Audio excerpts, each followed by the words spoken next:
All right, next heavyweight to the stage needs no introduction around these parts. Fights out of Las Vegas, Nevada. The former UFC heavyweight champion of the world and arguably the greatest submission artist in UFC heavyweight history, Frank Mir.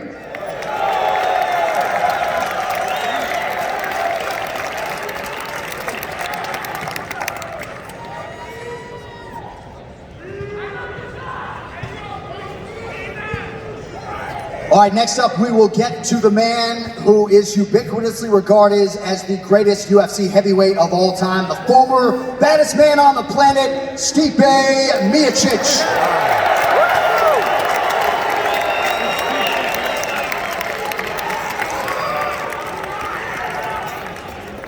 All right, and last but certainly not least, my broadcast partner, one of the greatest fighters in mixed martial arts history, UFC Hall of Famer, Daniel Cormier.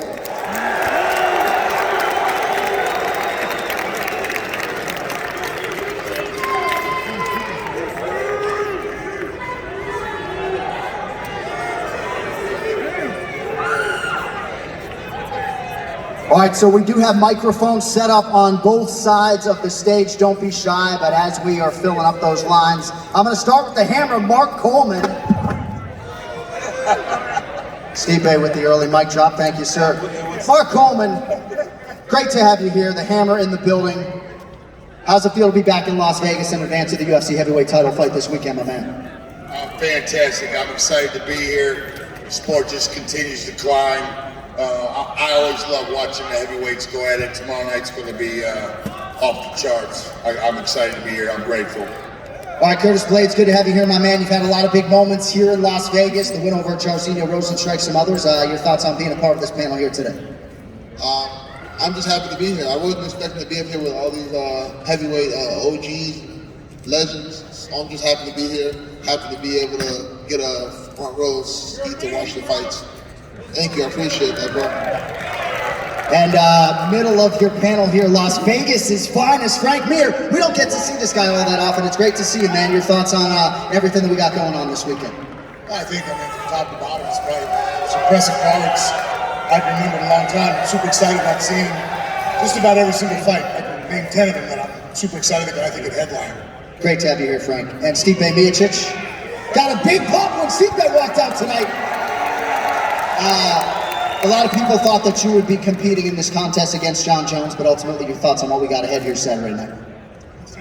A lot of fans thought you were going to be competing here this weekend, but ultimately just wanted to get your thoughts on how it might play out Saturday night. Yeah, I mean, I thought I was going to fight. Unfortunately, did not. But it's, you know, Jones is coming back. Everyone wants to see it, and Ciryl, it's tough. I mean, it's going to be a hell of a fight.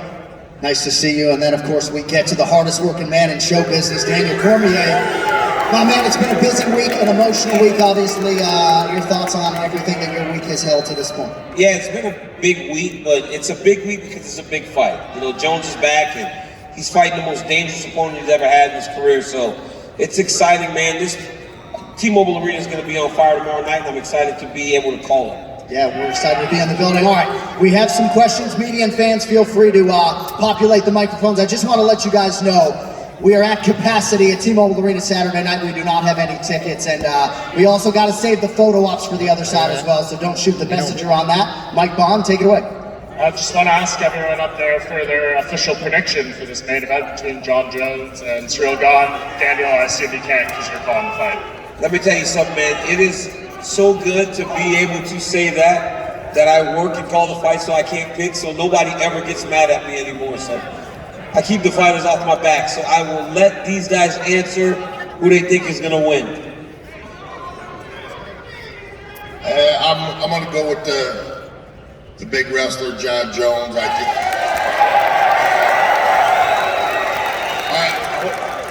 Hopefully he sticks to the plan, takes this guy down and ground and pounds him.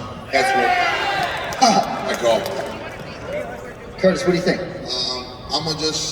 I agree. I think Jon's the better grappler. I think if he sticks to the game plan, I think if he uses his wrestling, I think he wins this easily.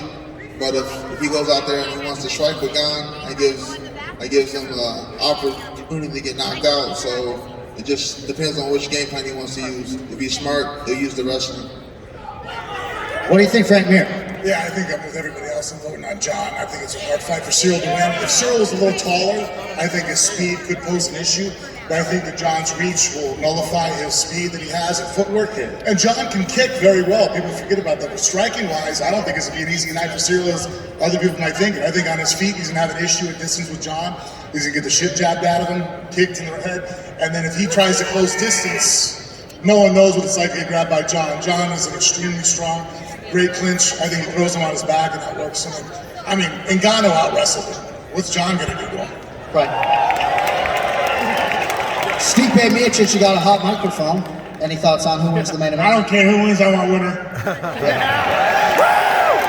Just to follow up on that, Stipe, I believe you did mention you Daniel there, where you said you were told you would be fighting the winner. Is that accurate? And when would be the perfect timeline for you? It means watching the YouTube channel. Watching the YouTube Thank you for noting it. Watch the CC's channel, just throw it out there. And yeah, I was told that, so we'll see. Hopefully, nothing's permanent until it's written on contract. Same truth, but we'll see. And Curtis Blades, what do you think that means for you? I know you have a fight coming up with Sergey Pavlovich, but what do you think win does for you in terms of the timeline with Stipe being next? I'll be honest, I get it. In the business, the next title shot is 95% going to Stipe. I understand. I beat Sergey. They'll probably give me Gane, because I think he's going to lose. I'll have to beat Gane, and then I think after that, I'll get a title shot. And just last one for me for Frank here. Your daughter, Bella, signed the first NIL deal with the UFC. Just wanted to ask what her future in mixed martial arts looks like. She'll be up here, former champion, telling stories. I don't see Bella right now, that's why I push her. I mean, arguably, I think I have one of the greatest mindsets when it comes to MMA and understanding it and articulating what's going on. That being said, my daughter has all my strengths and none of my weaknesses. She's phenomenally disciplined and focused, and nothing can distract her. I think everybody else needs to figure out what weight class is she in and either eat more or eat less. Question for Mark, the Hammer Coleman, baby. Right here, brother. As part of this new generation of MMA fans, I think it's important to acknowledge the greats like you. I wanted to say congratulations on your sobriety, and how has life been for you since you've become sober? Life has never, ever been better. Even when I won the UFC, I got about almost 2 years sober now. Checked into rehab, got my shit together, changed my life, saved my life. I'm so at peace right now. I've never had peace in my life. My kids, just looking at my 3 daughters, I'm so blessed. They're my life. And I'm so grateful to be a part of this, the greatest sport in the world.